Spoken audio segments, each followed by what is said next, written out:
Welcome to Central Georgia Focus, the Ask Mayor Miller edition, and happy holidays. Since his second month in office, Macon-Bibb County Mayor Lester Miller has graciously agreed to let us interview him every month, asking questions from the public and for those at the Center for Collaborative Journalism. Hello, I'm Liz Fabian, your host for today, and thank you, Mr. Mayor, for the many months that you've been doing this, and we're going to take a look back now. Now that you're beginning your second term at the first of the year, can you share the spirit of the message you delivered at the inauguration? Well, I think many people may interpret it different ways, but be honestly, it's all about Team Macon-Bibb still. We're going to continue to keep moving forward together, and there's a lot of projects that we need to complete. So I think the message is always going to be one of unity, togetherness, and letting people know that we always going to go big, but we need their help in doing that. And I think we have a new group coming on this year as well. We have some new commissioners, and it's important for all of us to make sure that we're still part of that Team Macon-Bibb, and I think we will be. And very recently, you, a Southwest guy, was rooting for your rivals, Northeast. What was it like for you to travel up there to the Mercedes-Benz Stadium and watch our community be in the spotlight like that?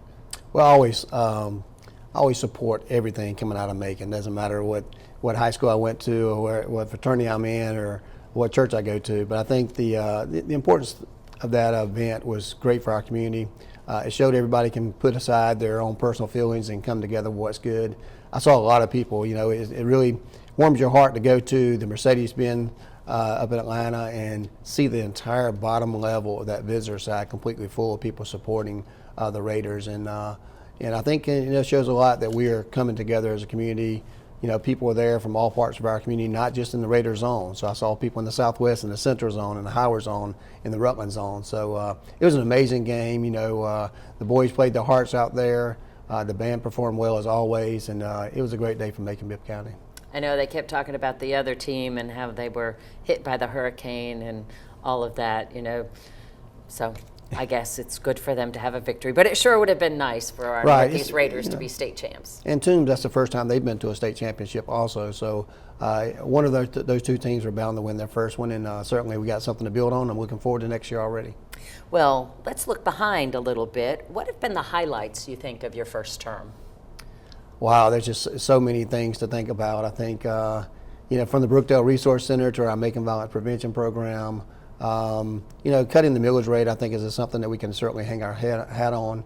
We went from about 20 mills to 9.9, which is the largest decrease in the millage rate in the state that I'm aware of, and certainly in Macon-Bibb County. Our blight program has been really, really good, approaching 800 blighted and structures. We continue to hit all parts of the community. We always talk about the mall and what we've got on revitalization there. And of course, we're doing a lot of great things and coming to East Macon too with our East Bank project. And, we're about to embark on a lot of roads being paved. So we've hit so many projects just really hard. I counted the other day and we have 32 initiatives in my first 4 years that we're proud of. And a lot of those are projects, and a lot of those are specific to initiatives that we have going on, like the Macon Violence Prevention Program and all the wonderful partners that we had in that. Of course, it was about 4 years ago when we lost 2 men on the streets right at Christmas time, and that launched the Brookdale Resource Center initiative. How have you think you've helped in the area of homelessness, and what are still some of the challenges that we face as a community? Well, certainly we're always going to face challenges in our communities. We said it before. Macon-Bibb County is one of the largest cities, towns in middle Georgia. We've got the river, we've got the railroad, and we've got the interstate. And we got a vibrant downtown. Anytime you have those things, you're always going to have those experiencing homelessness that come there for services or just passerbys. So I think we done a tremendous effort with our homeless coalition, with our Brookdale Resource Center of bringing some to light to it and how we can address those issues, and we're certainly doing that. Brookdale's been wonderful for getting people off the streets, especially women with children, also for getting people into housing and providing those basic services, and also helping direct resources where they need to go. So we're excited about that. We grew it through the Hello House, which is right there at Brookdale as well, for some overnight stays for those that can't spend 60, 90, 120 days in our program, and that's been very successful too, and some more funding has come along with that. And Macon-Bibb County has also contributed some more funding this last year to Brookdale, and we're going to continue to grow that program and continue to try to tackle those issues, which is pretty much a housing first model. And I think we also have a very generous community that reaches out and helps the homeless community. Those signs that were put up a couple of years ago try to encourage people not to give money to panhandlers, but to do it through the United Way or things like that. Is that working? It seems like I always see people handing out money, and if it's inclement weather or if it's Right. a lady, it seems to be generating more. We try to encourage people to give where it's going to get to the places it needs to get to in larger numbers so we can help people out. I think the signs have made a difference. Of course, it's not the end all be all, and I think that sometimes I've seen people underneath those signs and people still give them money in front of me, especially if they got a dog or if it's a hot day or if it's raining, like you said, or if they say they're a veteran, and sometimes they are and sometimes they're not. So we don't believe that's a safe method to having, and we don't really want folks panhandling or asking for money at our intersections. It's not danger. It's dangerous for them. And it's not safe for that. But we have plenty of resources in Macon-Bibb County. We just need to make sure that people know where they can get those at. Homicides are also down. What do you think from the Macon Violence Prevention Program are successful avenues to have brought the statistic down, or what do you think influenced that drop? I think it's a combination of everyone working together. We have a sheriff-led approach, and we've had some great technology that's come in through there with the Sheriff's Department. But more importantly, the community programs that we've done through the Community Foundation of Central Georgia, I think targeting those programs that help our youth and prevent crime before it ever happens. You can look at various models that we've done and finances that we put together there. Jeremy Grissom's doing a great job there. Our mental health is doing an awesome job there as well. And giving kids something to do, giving them some positive things to do. I think about the next level, they've made tremendous effort behind that, and I think just getting people more involved in helping the whole family out, partnering with our schools, that collaboration of all the important partners that plays the sometimes it's the mom and dad role, and sometimes it's when no one else is looking. So I think it's the whole totality of the circumstances there, getting everybody on the same page, working together, and like I mentioned before, we're way ahead of where we thought we were going to be at this time. Well, I have a question from Kensington Holsey, who writes, leadership is hard in any capacity. Successes are enjoyed by all, but often the failure is put on the leader. So what is one failure you've experienced in your first term, and how did you deal with it? Well, I don't know what a failure is. It's just attempting something that you wanted to do. I would say a lot of times I get blamed for things at the Sheriff's Department, and of course, we have an elected constitutional officer as a sheriff there. Response times are one of those things that we often wish we could do something about. And you can't just throw money at it. Believe me, because we've put an additional $16 million into public safety. Our response times are not where I think I want them to be for sure. The community wants them to be on top of that. Being a more efficient government at the same time providing those safety needs that we have is something I like to do. I'm not sure about any failures in particular. I think we've always want to do better than what we've done. We want more housing. We're getting that. We want to have less people on our streets as far as those experiencing homelessness. We're making an impact there, but never where we want to be at. We want to have better roads, right? We want to have better traffic, or less traffic, and we keep striving to do better on those things. And that's something we'll continue to do over the next year. Now, of course, the old Hilton Hotel is coming down at the start of the new year. What do you see taking its place? Something better than the old Hilton, right? I think that a lot of people have very sentimental ties to that building, and it's just a building that cannot be saved. I think we've proven that through the inspection that everyone's done, that the media themselves came and kind of look at the areas there. My preference would be a hotel convention center there, something that ties into the area as well as ties into the river project that hopefully is coming in the very near future, and also the East Bank project and things on that side of the river. So, a lot of people come to Macon, they love Macon, they love our downtown, but the thing that we hear a lot from outside of our area is that they want a walkable downtown from the convention center. You certainly can't walk, you can, but people are not going to walk across the river or the interstate or the railroad tracks from the other side to come to restaurants and things downtown. And I think that prohibits a lot of people wanting to park their cars and walk there. Putting a hotel convention center in that area, particularly right there at 108 First Street, would take care of that. It would be a bigger one, a better one, and allow people to stay right there, park their car, and spend a lot of money walking around downtown that weekend and going to all of our museums and places like that. So that would be my preference. Certainly, we're going to get busy on that right away. It'll take about 3 or 4 months to get that thing cleaned up, and I expect that we'll have a request for proposal out there very soon for something for that site. You mentioned a hotel. I know we had talked years ago about possible hotel over there by the amphitheater. Any traction on that? Yes, I think that most people want to see how it's going to go the first year. We've exceeded our expectations on that, and I think hotels in the future, but we also have to look at everything around that whole community to make sure that we can support one, make sure we get the right one, and make sure it's possible from a financing standpoint. So certainly a hotel will come there at some point in time, and then of course we're going to have several downtown on the horizon. 13 WMAZ's Bernie O'Donnell would like to know, how did the amphitheater season go? Did it meet your expectations, and what have you learned for the future? Well, I think it exceeded everyone's expectations, but there's still a lot of people in Macon that haven't been there. So we have much room for improvement. You're always going to learn things like what can you do better in the back of the house to make it a better experience for the artists. What can you do things in the front of the house to make the concessions go well? The concessions have went really well. What can you do in parking? I'd say that making sure people have the right signage and knowing where to go, making sure we take care of those that have handicap access is always more clear, even though we have a lot of parking there. Uber drivers, I think we can do a better job with Uber and Lyft and having a pickup place that everybody knows is visible there. We have it, and we have rideshare and all that there, and we have designated locations, but we still get questions all the time about where our pickup folks at. From an artist standpoint, we're already starting to book for 2025. It's going to be a great season. We're going to continue to increase the acts year over year, even in a challenging market that you have, because a lot of times people play in these huge venues, but I can see us going back to a little smaller venues like the size that we have there, 10, 12,000. We finished the year really, really strong, especially with a couple of sellout shows, and I think there's no reason we can't do that for next year. And I'm already excited about a couple coming for next year, and I can't wait till they can release them. And you probably can't wait to tell us, right? Right, I just can't. You can wait to tell us, because you're not going to tell us. I will. What have you heard from Congress about the strategy moving forward on the Ocmulgee Mounds National Park and Preserve Initiative? I think we're in good shape. I think that I'm not sure it'll get signed off by the end of 2024 as we had hoped. We can't affect the disaster relief and the hurricanes and stuff that came. I think that's a large part about the spending bill and the resolution there at the end. Of course, you got a new administration coming in, but we got all the support of everybody that we need as part of the land package deal.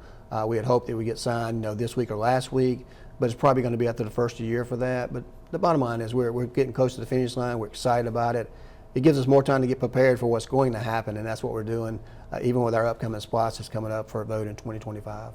And in March, local Macon-Bibb County leaders are going to the FEMA Institute to learn about disaster preparedness with the Muskogee Creek Nation representatives. How do you see that relationship between Macon and the nation growing in the future? Well, I think it's getting bigger and stronger. I think that's one of the things outside the economic impact there for the national park is to build that relationship, to kind of see what we can learn from each other and kind of join hand in hand like we've done there in City Hall. But I think we're going to continue to see that. We'll see some economic development. We'll see some a better connection between the Muskogee Creek Nation and ourselves. And I think we have a lot that we can learn from them, and hopefully they can learn something from us. Of course, March 18th, the SPLOST referendum. Why should Macon-Bibb County residents continue paying an extra penny on the dollar sales tax? Well, first of all, I think it's the most creative way. We know that 68 to 71%. I went back and looked at the study that was done. It's actually 71% of all the 1 penny sales tax is paid by people who don't live in our community. So we're getting a 71% gift from those that don't live in our community without increasing our property taxes. I think we've been good stewards of the taxpayers' dollars in the SPLOST, and that's a reason to do it. But more importantly, it's the only real way we're going to get these roads paved.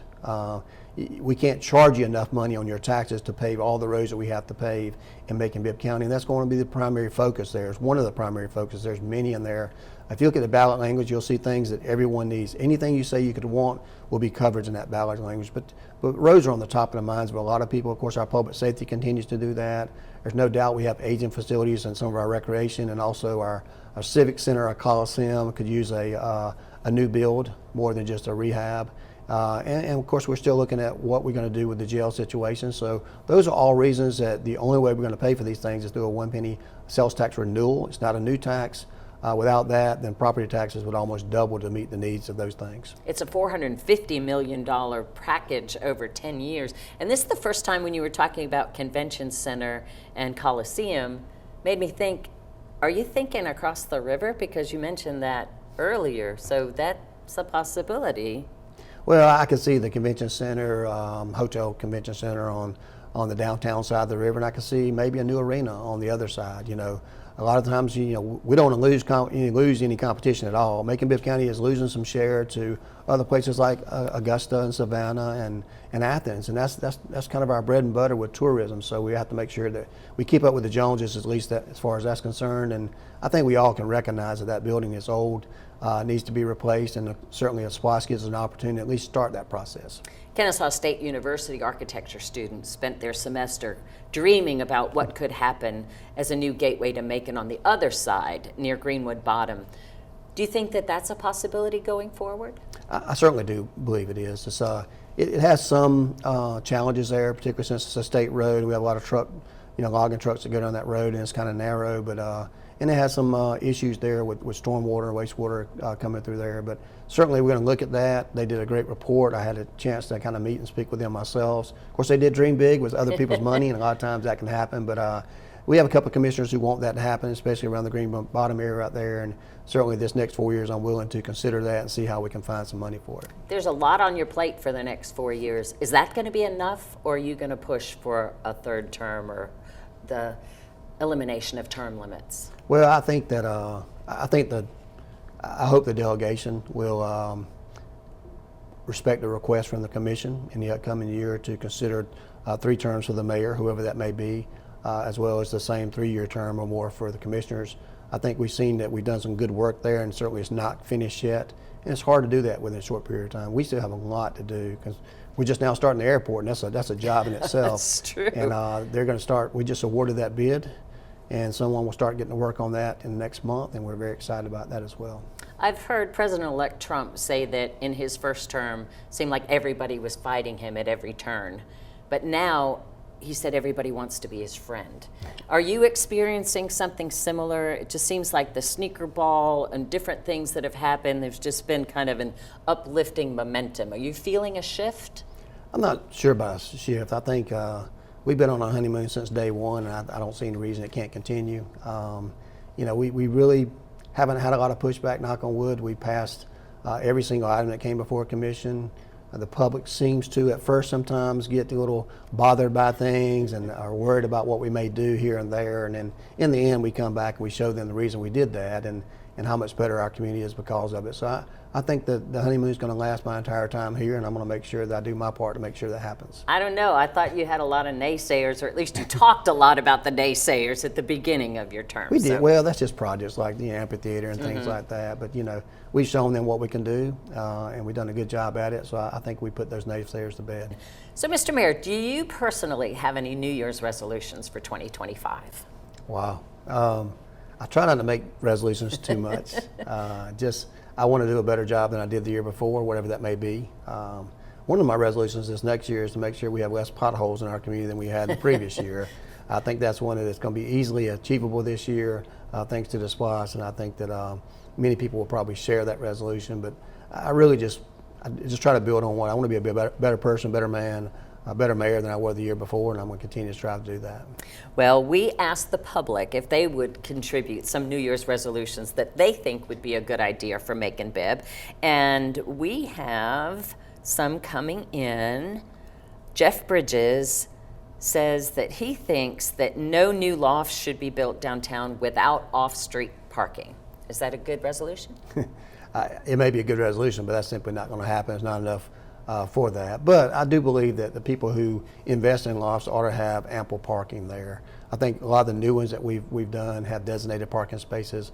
We can't allow people that park on lofts to park on the streets and take that from retail. So I think that's already being done, perhaps not in the past, but most of the ones now are going to require to have some on-site parking, or at least some paid parking that their people can do. So I think that'll be an easy resolution to meet as well. And there are spaces downtown. You have to get a permit to residential park. But he also suggests an environmental impact fee for new development that would cover tree removals, utilities, and infrastructure. Well, I'd leave that up to other folks. I'm not interested in passing any new kind of taxes or fees myself. Some of those things can be considered by planning and zoning and others. I think they've been going through a little rehab themselves, so it's maybe some recommendation coming out there from them on that. This one's kind of in the sheriff's territory, but what about reinstating the traffic division in law enforcement? I think if you ask the sheriff, he may say he has a traffic division, but certainly I wouldn't be opposed, if nothing else, if if the sheriff don't have one, that we have a separate traffic division. It's all they do. I think a lot of times people run these red lights and doing these things that they're doing is because they feel like they're not going to get caught, and it's very dangerous to do so.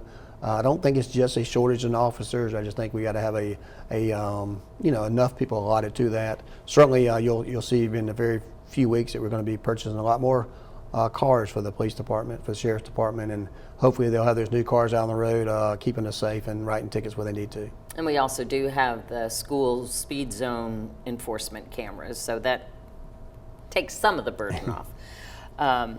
He also thinks that Macon should close Cherry Street between 2nd and 3rd Streets to create a pedestrian mall. Take the pavement down to the brick, and what do you think about that suggestion? I think that may have even been included in our maps, our map study as well. But I think at some point in time, you're going to look at closing something to kind of, or at least make it we can open and close it. It'd be a little difficult right now with the state highway on MLK. But 2nd and 3rd Street could be a possibility. We certainly need to talk to the business owners there because a lot of them depend on having access to that, but I think it's something certainly going to be considered in the future. And I think the Macon Action Plan XL actually is talking about Cherry Street Plaza from Terminal Station to MLK, right, closing that permanently, and that might be an interesting thing. Jeff also thinks it's a good idea to refurbish the parking lot behind the Dempsey for increased parking.